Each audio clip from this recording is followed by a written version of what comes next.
Hi, y'all.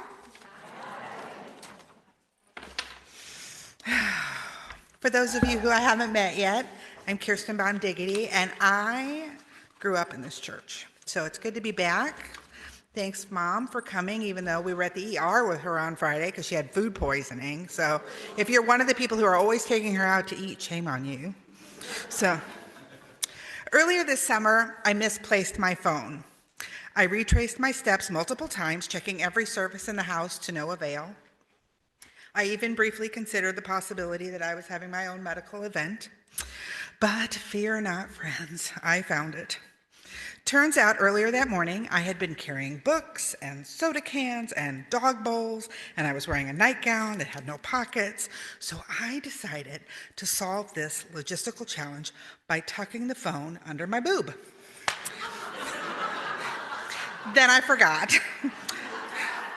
No bra, just fully concealed beneath my breast while I wandered around the house looking for it. Number one, I hope this lowers your standards for yourself in a healthy and sustainable way. And number two, you know what else that story tells me is that the other thing that I lost was grace for myself. I hadn't even found my phone yet, and I already found myself guilty. Guilty of being scattered, guilty of not having it together, guilty of somehow being less than the woman I thought I should be. And I think a lot of us do that. We don't wait for the evidence, we write the verdict and spend the rest of the day looking for evidence to support it. I used to think that my job was to collect evidence that I was enough. What an exhausting assignment. Because every time life handed me one piece of evidence that I was capable, my brain found three pieces that I wasn't. But I wasn't collecting evidence, I was collecting criticism and calling it evidence. Every mistake became evidence of who I was. But mistakes don't tell us who we are. Mistakes, they just tell us what happened. The sacred work is learning the difference. So, quick poll, raise your hand if you're good at helping take care of others. Look at all those beautiful hands. Okay, next question. Raise your hand if the person you take care of best is you.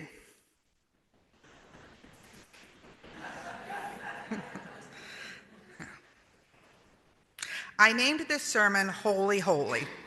W-H-O-L-Y, H-O-L-Y, because I think one of the holiest things we'll ever do is to become whole. Now, that's probably not the definition of holiness many of us grew up with. For a long time, I thought holiness meant becoming better, kinder, more patient, more disciplined, less complicated, less me. Holiness felt like an endless self-improvement project.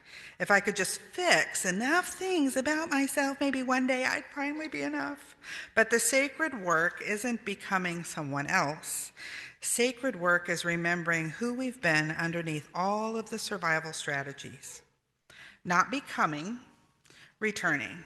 Not fixing, integrating. Not earning worthiness, remembering it. That's why I brought a few gifts today. If some of you were here last time, that's kind of my thing. So, because our brains remember ideas better when our hands are involved. So, I'm going to ask for a total of 5 volunteers. And then I'm going to have you stand up here while I tell you what your gift means to today's sermon. And then we'll clap for you, but you don't have to say anything. You don't have to do any cartwheels. I mean, that's optional. But so, I am ready for my first volunteer. Jackie in the house, everybody. Okay. Well, thank you. Oh, you're quite welcome. So nice. Go ahead and open it and let everybody see what you got.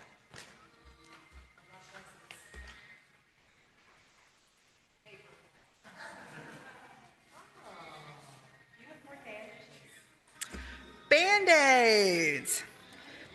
Everybody give Jackie a round of applause for being the first volunteer. Thank you, Jackie. Band-Aids are brilliant. When you have a wound, they protect. They keep dirt out, they give our bodies the chance to heal, but imagine wearing the same Band-Aid for 20 years.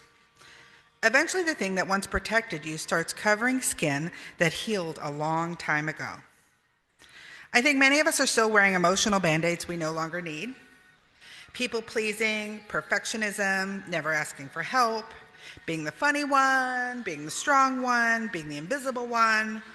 Those weren't character flaws, they were adaptations.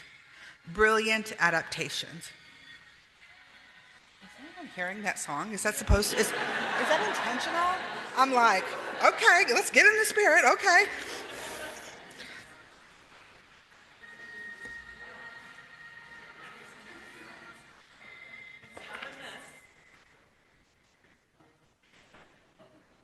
It's an alarm on my phone telling me I'm speaking at church today.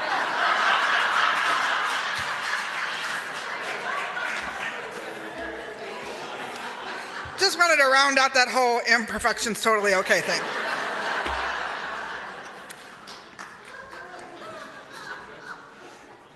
At some point, Band-Aids solve a real problem. They help us survive. They get us here, but then it's okay to let them go. For those of you that don't know me, I'm a dopamine coach, which means I spend my days teaching women over 40 about brain science. Our brains don't actually give a rat's patootie about our happiness. They are prediction machines, not happiness machines. Your brain's primary job isn't making you joyful, it's making sure you survive, which means your brain absolutely loves familiar. Even when familiar hurts, even when familiar is exhausting, even when familiar is telling yourself the same critical story you've been telling yourself for decades. Your brain says, hey, I know this story, let's keep it. That's why growth can feel like failure. Not because you're doing it wrong, because you're doing something unfamiliar. Let's open another bag. Who wants pink? Yay! And what's your name, darling? Sharon. Sharon in the house, everybody. Okay, Sharon, open it up. Let's see what you got.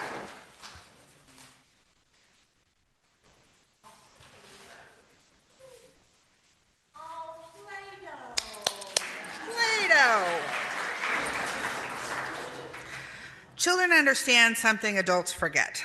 Play-Doh is supposed to stay soft because soft things can still be shaped. Adults spend enormous amounts of energy trying not to look foolish. Children become astronauts before breakfast, veterinarians after lunch, and pirates by dinner. No identity crisis, no committee meetings, no LinkedIn posts, just curiosity. Somewhere along the way, many of us stopped playing and started performing. We became so concerned with looking competent that we stopped becoming curious. And curiosity is where growth lives. Not criticism, curiosity. Third, volunteer/victim. And what is your name, darling? Linda's here, everybody. Let's hear it for Linda.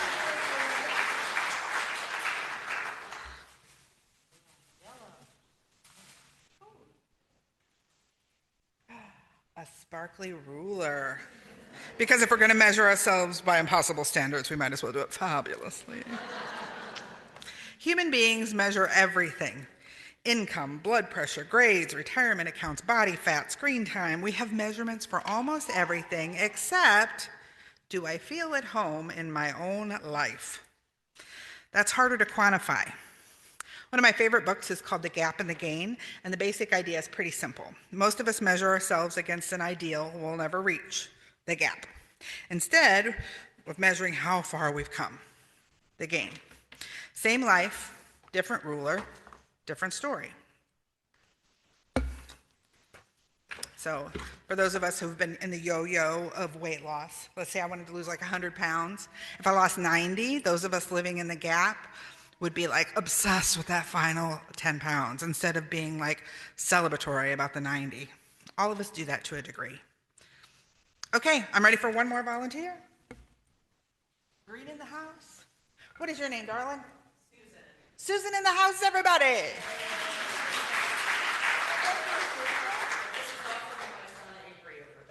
Avery? Yes. Okay, let's hear it for Avery.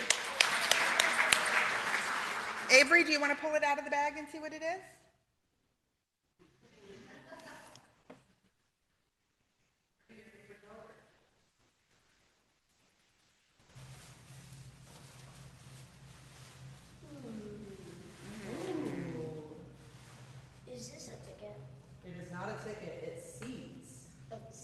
Seeds. Hot pepper seeds. Hot pepper. Habanero pepper seeds. Yeah. Thank you, Avery. Thank you. Here's the thing about seeds. We don't consider a seed broken because it stops being a seed.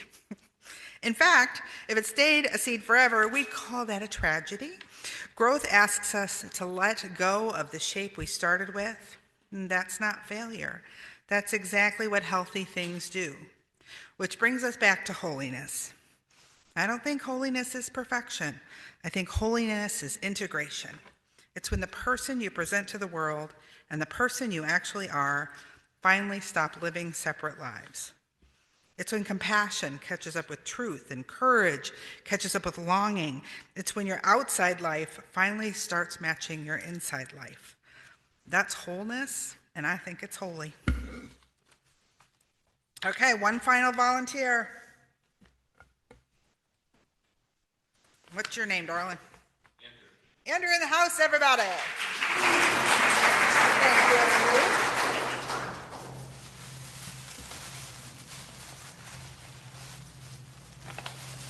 A mirror. It's your color, darling. Work it. Thank you. Most of us spend our lives trying to fix the person in the mirror. Lose 10 pounds, get more organized, be more patient, be less emotional, work harder, rest better, eat healthier, move your body more, drink more water, stop scrolling. We're constantly trying to improve the reflection. But here's the real question. What happens if I clean a mirror without touching my face? The reflection changes, not because the person changed, because the mirror did. I wonder how much of our lives we spent trying to fix ourselves when what really needed cleaning was the story we were using to see ourselves. The sacred work isn't becoming someone worthy of love. The sacred work is seeing that you've never been anything else, not because you're perfect, but because you're whole. Even with the scars, even with the doubts, even with the adaptations, even with the stories you're still unlearning. Holy, holy. There was a time in my own life when I believed my greatest spiritual responsibility was self-sacrifice. Give more, do less, need less, be easier, take up less space. Then life started asking different questions. Who are you when nobody needs anything from you? What brings you alive? What gifts were you given that the world actually needs? Because hope for ourselves becomes hope for each other. And hope for each other is how we change the world. Not by becoming perfect, but by becoming real. We don't need more better people, we need more whole ones. After my divorce, I legally changed my last name to Bomdiggity. I had to go before a judge, publish it in the newspaper, update my driver's license, the whole shebang. And people asked me, weren't you afraid people wouldn't take you seriously? Sure. But here's the thing. Regardless of what my name is, the people who were never going to like me were never going to like me. Our job isn't to become more acceptable. It's to become more authentic. So here's what I hope you remember. You don't heal a wound by pretending it never happened. You don't consider a seed broken because it stops being a seed. You don't shame Play-Doh because it changes shapes. You don't measure a person's worth with a ruler, and you don't clean a mirror by criticizing the reflection. You discover wholeness by returning to who you've been all along. Today is the best day there has ever been to give ourselves grace and ferociously believe in our own wholeness, not because we've earned it, but because it was never missing. Amen.